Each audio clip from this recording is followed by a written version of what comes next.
Good afternoon, everyone, for all the ones that are in person and also in Zoom. Today, I'm going to be doing my individual final project, and I would like to talk to you guys about something that is really important for all of us. Most of us are international students, and knowing that, you might be thinking about our role here in the school, in the United States even, and something that is probably going to bring a lot of discussion here. And feel free to comment or to make your point along the presentation because I will need it as well. I'd like to ask you guys, as being international students, if any of you guys here have seen that question, and how did you guys feel about when you saw this? If offered employment by X company, would you be legally eligible to begin employment immediately? For the ones in the class and in the Zoom, I can see from the cameras too. Please raise your hand if you saw that question before. Please tell me, how would you feel about this question? I hate it. You hate it? Wow. Why you hate it, David? Like another extra step that I need to do, just to experience something, especially when I try to go for an internship and they keep asking me this question all over and over again.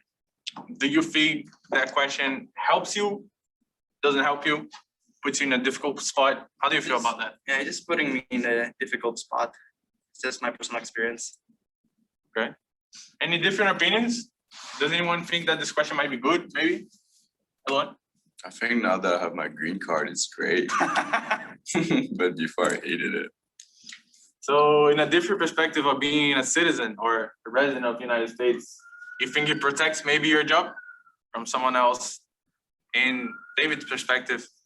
Well, I think it makes you not more qualified, but it makes you more eligible. Like there's a process to everything, and you have to go through it in order to legally have this job.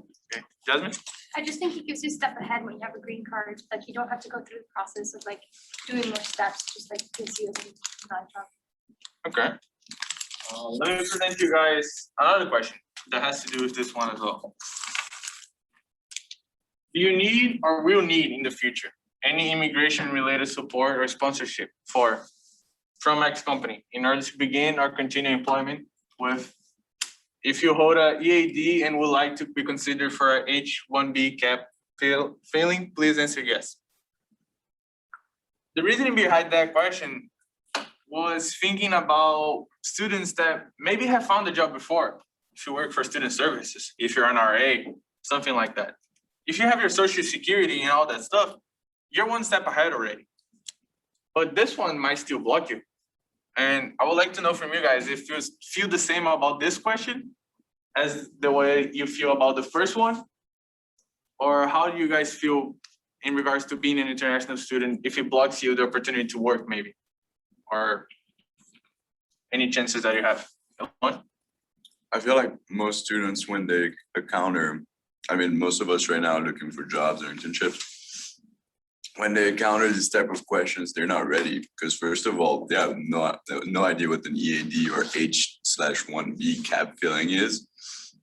And yeah, they're not, most international students are not ready for this type of questions. They need some outside help, maybe an immigration lawyer or someone at school, but we don't have that at school, so great. Great point. Mike? I just add in, as an employer, if someone said that they needed help with these extra forms and you didn't have anything special like local cultural knowledge or foreign language, something you were just smart, and then if someone else is smart, I would knock you out because I don't want to fill out all that paperwork on my end. Okay. Fair enough. Tina, you wanted to say something? I think I'll obviously speak for someone who's actually going through some of this.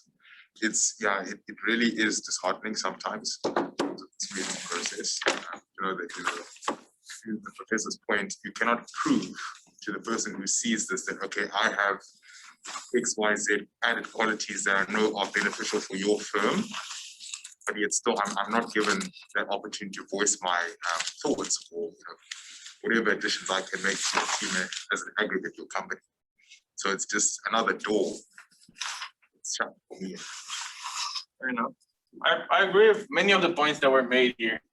And I would like to present you guys with one idea. What about us being as international students holding F1 visas? We just go to a local grocery store far away in and we work without papers. Let's put in a position that maybe that student has to get this extra cash in order to survive here, or maybe his family is struggling financially back in his home country. And in order for him to survive, he sees this opportunity as something that it is valuable and it is relatively good for him to take it. If you're in that position, or maybe in your positions today, would you guys break the law and work without paper in somewhere that you think maybe no one's gonna see this?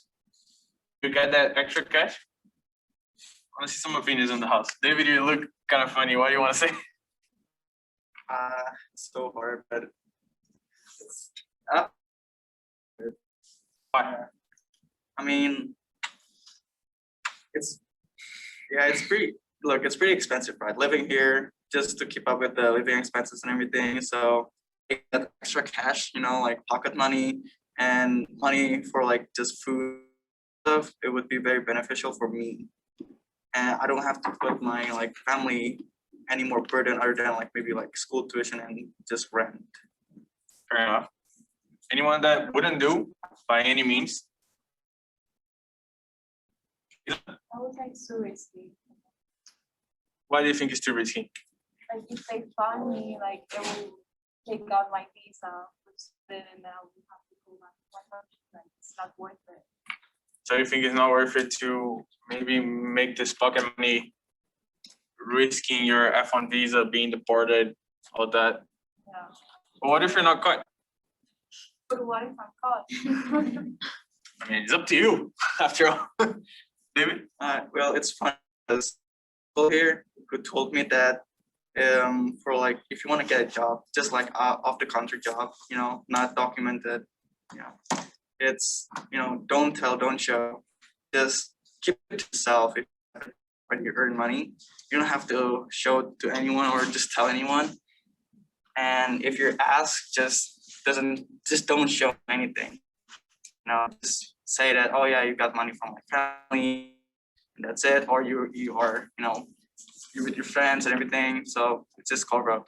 So keep your head down, work, do your thing. Yeah, it's like that's actually was my uncle's experience here in the US when he was like studying.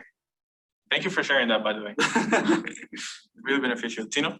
Yeah, I just wanted to say that you bear the risk, just someone mentioned at the back, the risk being carried away, right? Start off at work at a restaurant that's known,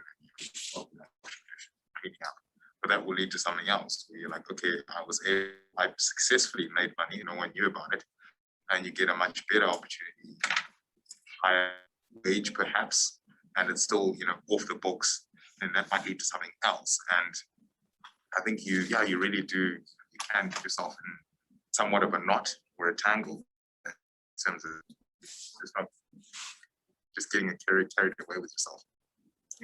Great point made, guys. And in order to some of the things that we've been talking about, I understand that some people say it's worth it, some people say it's not worth it. And it's really up to you because it is your own life, it is your own visa status, it is you coming back to your country or not, it is you making extra pocket money or not. However, as we studied in class, let's look at what Nietzsche, a philosopher that we study, would say about that. And maybe he would go for the lines of the ends justify the means. And that means that if the goal is morally important enough, any method of getting is acceptable. Maybe going as more in the lines as David said, if it is for you and you feel that you really need that, according to Nietzsche, it is acceptable. You're still going to be breaking the law, but it would be acceptable docs. And I would like to thank you guys for the participation, for all the comments and all the sharings for your stories. And this, thank you.